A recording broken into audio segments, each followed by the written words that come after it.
So this isn't your normal type of video from me. This video that I'm about to show you, or this job, I released as a short just a few days ago.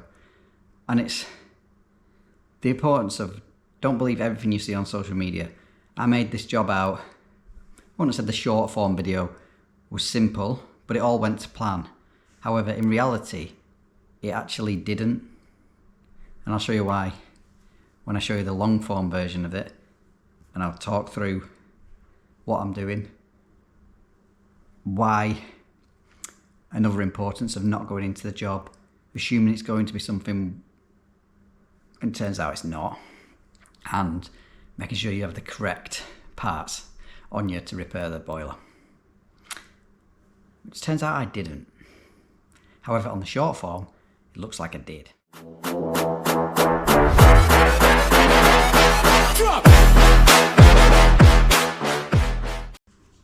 So the initial call out was to no heating. I automatically assumed it was going to be a faulty thermostat. I knew the boiler was a combi boiler, I've worked on it before. I thought faulty thermostat, it's 23rd of December at this point, so it's getting close to Christmas, the customer's panicking, they want heating. Yeah, no problem. I said it weren't working. Ended up working anyway. I've gone with the mindset of it's going to be no heating. However, as you can see on the screen now, when I turn up, the pressure is sky high and the hot water light is illuminated. So I'm going to remove the case. I've already asked the customer, is there a demand elsewhere? No, there's not. So I'm going to remove the case and the Hall effect sensor and just see if that demand disappears. So as you can see, the red illuminated light inside the boiler, that's the Hall effect sensor. I don't know if it's a Hall effect sensor or what it's bloody called on the back. The demand's gone now and the pump is absolutely scalding hot, so I'm just going to press the heating on to make sure that comes on for one, and two, it clears some of the heat out of the boiler. So now I'm on the mindset of it's going to be the flow turbine stuck in the open position. The boiler thinks there's a demand. As you can see, the temperature dropping, the heating's working, it's clearing its heat, happy days. Don't know why the pressure's sky high yet, probably the vessel. However, they've had no heating, so maybe they've done the usual thing of, oh, the boiler's not working, I'll top up the pressure and just put too much in. Sensor removed, let's get some light in here. Put it back on just to check. Yep, instantly, as soon as it goes back on to the flow switch or cartridge or whatever, again it's called on the back, it illuminates up. So we'll get the boiler isolated and isolate the cold feed underneath. You should have really done this before just to prove there weren't a demand anywhere else, but there wasn't. And I haven't got the actual cartridge on its own, so I'm just going to whip it out of this block. I have a block in the van because it is actually cheaper to buy the block as a genuine part than it is to buy the cartridge. Now, some of you may have noticed some sort of issue what's just happened there, but I'll not give the game away just yet.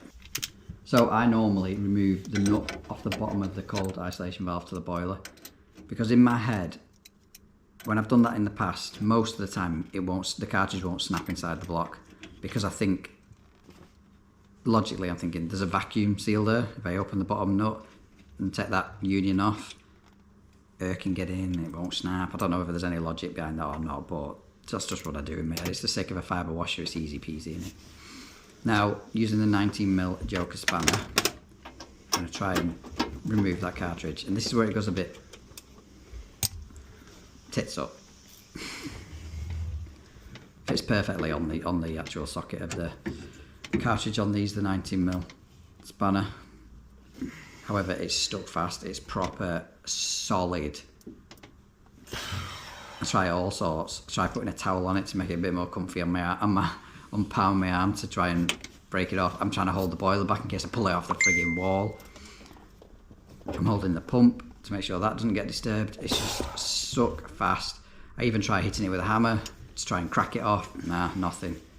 Now you can remove the gas pipe and all sorts of stuff to try and get more access, but it just felt like it was going to snap this one. So I gave in. Again, even putting in another adjustable on it to try and get a bit more leverage. They weren't coming at all, which is a shame really. Never mind. So I thought, we're just going to change the whole block. I've got it here. I'm not messing around. Put the cartridge that I took out back in.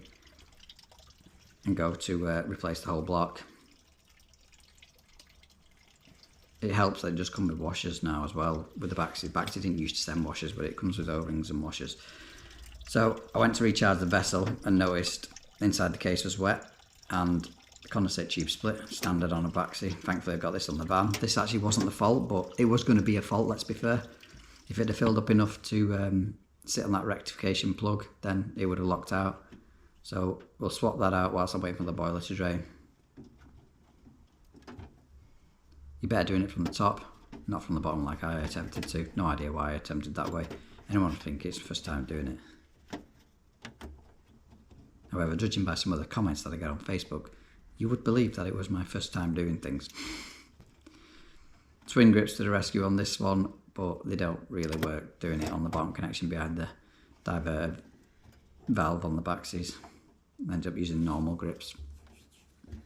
Just hate them type of clips that they use, but that's what they send, that's what we've got to do. I can hear a dog snoring somewhere.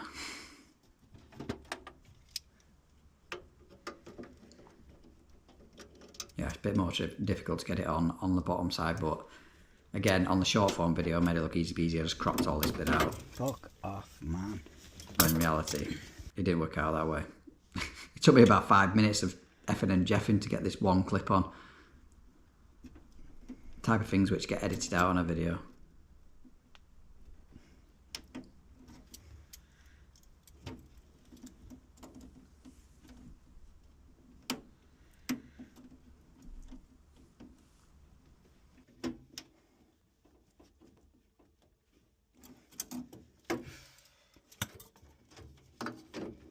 Right, put the diverter head back on, the actuator. I only take that off because it makes it easier. Again, I take the burner door off the Baxi as well, along with the fan. It just makes it easier to get on that clip. And I always silicone grease up where the plate washers are going to go. One, it aids sealing, and two, it stops them from falling out when you put the block in. And because they're facing back to the wall, you can't actually tell if they've fallen out until it's too late. Pump's dead easy to take out on the Baxis, just 2 Phillips screws. And then you've got to kind of brace the return pipe which goes into the back of the pump. That's what makes it hard work. Sometimes they can be stuck. So O-rings seem to weld themselves together, don't they? Especially when they become of an age. I think this boiler's just over 10.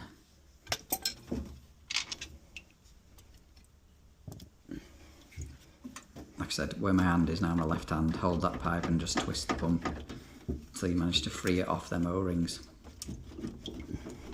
It's not too much of a daunting task on the Baxi, is the right-hand block. It's easier than a Worcester right-hand block.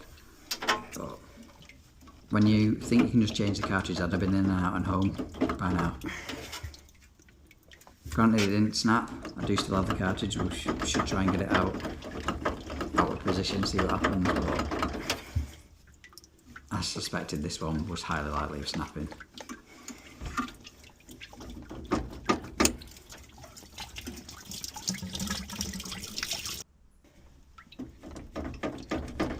With the pump out of the way, I'm just going to place it to the left hand side. I can't be bothered disconnecting the wires. It's not going to be in the way on the left hand side.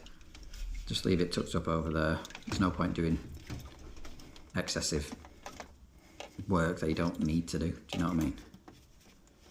You have to let me know the format of this video whether you like it or not.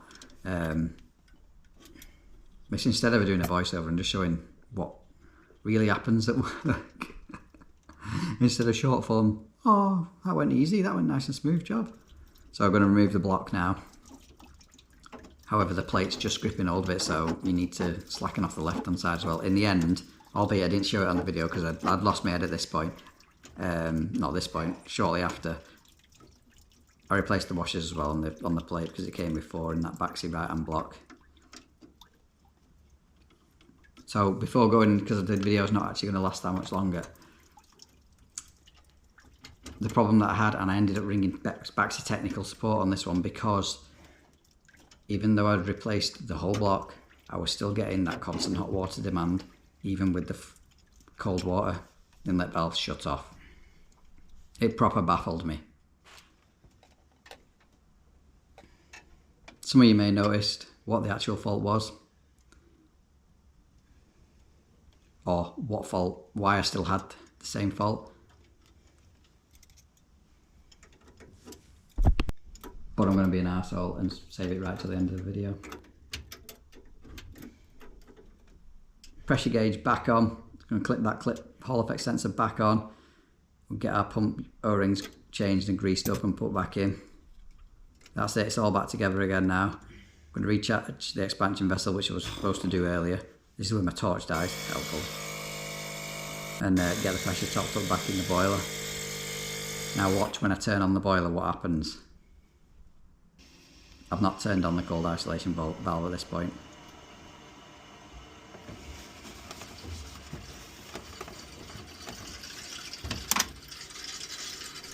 Because the filling loop is external. Oh, we've got a demand for hot water. Ah, video cut there. The heating's on. So, I still had the same fault. This is where my head had gone west, because I was like, why have I still got the same fault? I've changed the whole block. Is the board sending signals? Is it the board that's the issue? I have no idea. If I turned the little Hall effect sensor on top of it, it would knock off, it would disappear. The light would disappear and the display would go. If I opened the hot water on the tap, the light would come on as it's supposed to. However, it would instantly go off. Like there weren't enough flow through it to send power to that. Now, some of you eagle-eyed viewers and backseat experts would have noticed that